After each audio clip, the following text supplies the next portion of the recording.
कि find the number of points of discontinuity of function f defined by this. ये function आपको given है और इसने बोला कि भाई साहब मुझे इसके पॉइंट ऑफ डिसकंटिन्यूटी चाहिए। नंबर कितना मिलेगा इस क्वेश्चन का 1। ये 1 मार्क्स का क्वेश्चन है। तो पहली चीज तो दिमाग में ऐसा क्वेश्चन देखते ही आप सब बच्चों के दिमाग में आता है कि क्यों ना मैं इस फंक्शन को, क्योंकि मोड ऑफ एक्स है तो रीडिफाइन कर लेते हैं। बिल्कुल सही है, दिमाग में आपकी बहुत सही बात आ रही है। लेकिन मैं उससे भी ये बोलना चाहूंगा, मैंने बार बार ये जोड़ दिया कि ये सिर्फ एक ही नंबर का क्वेश्चन है। 1 मार्क्स ही आपको मिलेगा चाहे आप कितना भी कुछ भी कर लो, ठीक है। तो 1 मार्क्स जितना जल्दी हो उसके ले लिया जाए ज्यादा बेटर है। तो मैंने आपको कुछ पॉइंट लिखवाए थे इंपॉर्टेंट। वहां पे एक पॉइंट था कि जो आपका मॉडुलस फंक्शन होता है वो हमेशा क्या होता है, कॉन्टिन्यूस होता है। ये लिखवाया था मैंने, आप लोगों से बिल्कुल लिखवाया था। पहली चीज ये।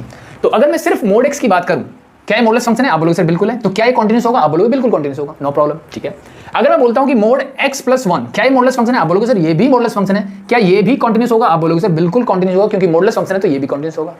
पहली चीज क्लियर, क्योंकि दोनों ही जो दो टर्म है इस फंक्शन में, दोनों ही मॉडुलस फंक्शन है, दोनों ही कॉन्टिन्यूस होगी। और तीसरी चीज हमने ये सीखी थी कि सर एक फंक्शन जो कॉन्टिन्यूस है उसमें प्लस करो या माइनस करो दूसरा फंक्शन जो भी कॉन्टिन्यूस है। मतलब दो फंक्शन मैंने देखे और दोनों अगर कॉन्टिन्यूस है, उनको मैं चाहे ऐड कर दूं या सब्ट्रैक्ट कर दूं, दोनों ही केस में जो आपको फंक्शन मिलेगा वो क्या मिलेगा, कॉन्टिन्यूस ही मिलेगा। तो बस आपको यहां पे इतनी सी बात बतानी है कि mod of x and mod of x plus 1 both are modulus function, it means both are continuous, and we also know that sum and difference of any two continuous function is also a continuous function, so therefore this function is always continuous, means there is no point of discontinuity, that's it। ये बात लिख देनी है आपको simple सी